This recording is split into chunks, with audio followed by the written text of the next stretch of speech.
Assalamualaikum ibu-ibu, gimana nih kabarnya? Alhamdulillah. Ya, terima kasih aku ucapkan pada ibu-ibu atas kedatangannya pada hari ini. Kita akan melanjutkan pembahasan tentang pengelolaan keuangan dan perencanaan usaha. Jadi sebelumnya kita sudah membahas tentang pengelolaan keuangan dengan menulis dan memisahkan pendapatan dengan pengeluaran untuk mengendalikan pengeluaran keluarga. Jadi untuk mengendalikannya kita akan memasuki tahap menyusun anggaran keluarga. Jadi kita harus terlebih dahulu memisahkan mana kebutuhan dan mana keinginan, karena setiap pengeluaran itu tidak harus dipenuhi, karena di situ ada pengeluaran untuk kebutuhan, ada pengeluaran untuk keinginan. Ibu-ibu tahu nggak apa bedanya kebutuhan dan keinginan? Iya, terima kasih Bu ya. Jadi kebutuhan itu adalah sesuatu hal yang harus dipenuhi segera karena akan menghambat ataupun menghambat kelangsungan hidup. Jadi kalau keinginan itu adalah segala sesuatu yang harus ditunda ataupun yang dibatalkan dulu karena tidak mempengaruhi kelangsungan hidup kita. Jadi aku minta contoh nih sama ibu-ibu yang mana dikatakan kebutuhan dan yang mana dikatakan keinginan. Oke, Ibu Aisyah ya. Oke, Ibu Aisyah. Karena kalau nggak ada listrik kita tidak bisa mendapatkan penerangan seperti lampu, dan juga kita tidak akan bisa memasak nasi karena sekarang kita harus pakai magic untuk lampu. Kalau nggak ada listrik kan jadinya gelap Bu ya. Iya. Keinginan tadi apa Bu? Iya, beli tas baru. Misalnya kita ada tas lama, buat apa kita membeli tas baru? Karena ada hal yang terlebih dahulu harus kita penuhi, seperti bayar listrik tadi Bu ya. Kalau beli gincu baru, kebutuhan apa keinginan Bu? Iya, bisa jadi kebutuhan, bisa jadi keinginan, karena sesuai kondisi kita pada saat itu. Misalnya kayak daster kita udah koyak, itu adalah untuk membeli baru adalah kebutuhan Bu ya, karena daster udah koyak, kita nggak bisa buka baju, nggak bisa memakai baju lagi karena udah koyak, udah terlihat aurat kita. Itu adalah kebutuhan. Apabila kita masih memiliki daster, masih ada yang lain yang bisa digunakan, itu adalah suatu keinginan. Misal kayak tas tadi, misal masih ada tas yang bisa kita gunakan walaupun udah jelek, itu adalah keinginan karena bisa ditunda ataupun dibatalkan karena masih ada sesuatu yang bisa kita gunakan dahulu. Oke, terima kasih Bu ya. Jadi di sini untuk mengendalikan anggaran keluarga itu, anggaran pengeluaran keluarga, kita harus memisah antara pendapatan dengan keinginan. Itu inti dari pengelolaan keuangan keluarga, Bu ya. Itu kita harus menyepakati dengan keluarga mana-mana kebutuhan yang mendesak yang harus dipenuhi terlebih dahulu. Jadi sebelumnya kan kita udah mencatat nih yang mana pengeluaran, yang mana pendapatan.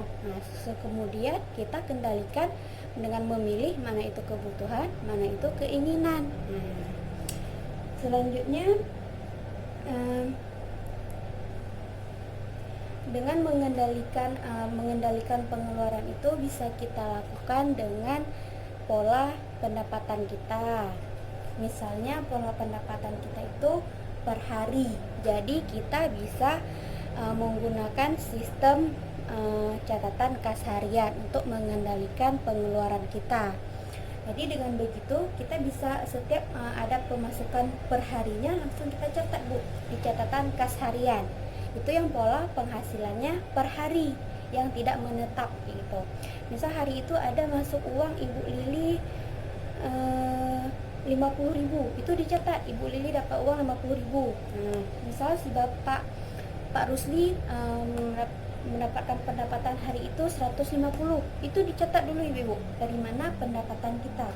Terus selanjutnya pengeluaran apa yang udah kita keluarkan hari ini. Misalnya beli beras 1 bambu ataupun beli minyak 1 kilo, itu itu dicatat. Nanti kita akan tahu berapa pendapatan kita hari itu, berapa pengeluaran yang kita dapatkan. Dengan begitu kita dapat menyisihkan uang tadi, bisa mengendalikan anggaran. Jadi di mana hal-hal sesuatu pengeluaran yang tidak semestinya dikeluarkan terlebih dahulu, tidak perlu dipenuhi terlebih dahulu, itu bisa ditunda pada hari selanjutnya dengan kita membuat catatan kas harian, ataupun bisa kita buat kesimpulan pada minggu selanjutnya. Ini tidak perlu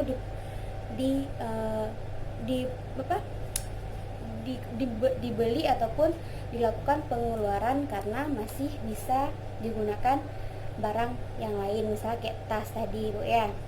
Kalau keinginan itu harus dipenuhi segera, maka dicatat. Misalnya kayak bayar listrik tadi, harian ibu berarti 200 kan, penghasilan ibu per hari, dicatat aja bayar listrik misalnya 50.000, berarti sisa 150, lain lagi kebutuhan yang lain. Itu perlunya catatan kas harian. Selanjutnya pola penghasilan per bulan. Ada Bu di sini? Oh iya, ibu kerja di mana Bu? Oh iya, kerja di cleaning service rumah sakit Bu ya. Oh iya. Jadi kan itu kan per bulan nih penghasilan ibu. Jadi kan ibu udah tahu nih penghasilan ibu, biasanya kebutuhan ibu sebulan itu berapa. Jadi ibu harus memisahkan terus. Misalnya untuk bayar listrik selama sebulan 100.000. Nah, ibu tulis dalam satu amplop, ini untuk bayar listrik 100.000.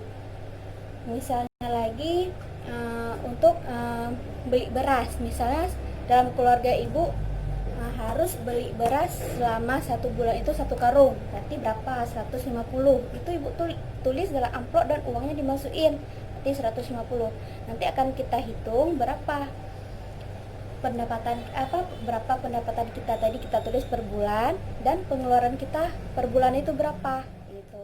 Seperti halnya gali lubang tutup lubang, dan kita tidak memiliki pendapatan pada hari ini, kita harus membayar kepada orang, maka itu akan terjadi gali lubang tutup lubang, kita meminjam kepada orang ini dan menutup kepada orang lain. Jadi untuk menghindari itu kita harus mengendalikan pendapatan kita, mengendalikan pengeluaran kita dengan memisah kebutuhan dan keinginan. Di sini kita lihat pengelolaan keuangan keluarga dengan merencanakan dan mengendalikan penggunaan uang bersama keluarga, karena harus dikendalikan bersama keluarga, dengan ibu dan bapak dan anak-anak, mana itu kebutuhan yang harus mereka penuhi terlebih dahulu. Kayaknya udah pada ngantuk nih Bu ya. Iya. Ya, kita punya satu yel-yel. Kalau Agus bilang uang tidak cukup, ibu jawabnya ya diatur dong gitu Bu ya. Kayak udah pada ngantuk semua nih Bu kan. Iya.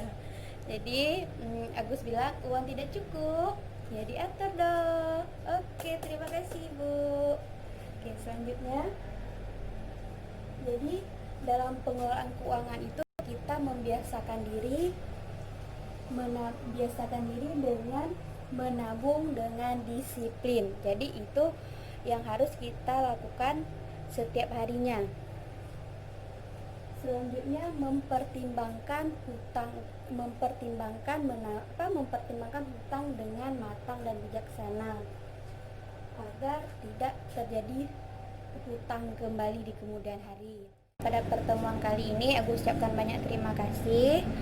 Jadi kesimpulan daripada pertemuan kali ini adalah tidak semua pengeluaran itu harus dipenuhi, dan kita harus memisah mana itu kebutuhan dan mana itu keinginan, agar kita tidak terlibat hutang di kemudian hari dan tidak terjerat hutang lagi. Jadi kita harus mengendalikan pengendalian anggaran pengeluaran keluarga itu bisa menghindari kita dari hutang gitu ya. Jadi kita bisa memisahkan yang mana harus kita penuhi, kebutuhan yang harus kita penuhi, keinginan yang harus kita tunda dulu. Itu akan mencegah kita dari berhutang. Karena berhutang ini Agus akhiri. Wabillahi taufiq wal hidayah. Wassalamualaikum warahmatullahi wabarakatuh. Ku pikir-pikir 1, 2, 3.